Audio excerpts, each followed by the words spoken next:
Арыстан патша қартайды.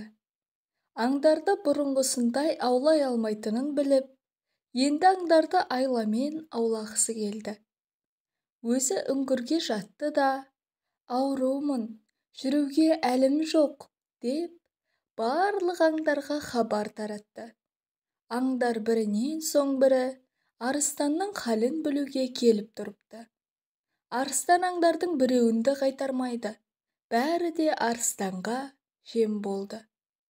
Бір күні түлкі келді. Ол үңгірден алысырақ тұрды да: «Халіңіз қалай, тақсыр?» деп көңілін сұрады. «Халім нашар, неге жақынырақ келмейсің? Берірек кел, түлкіжан, бір азырақ сөйлесейік», деді арыстан.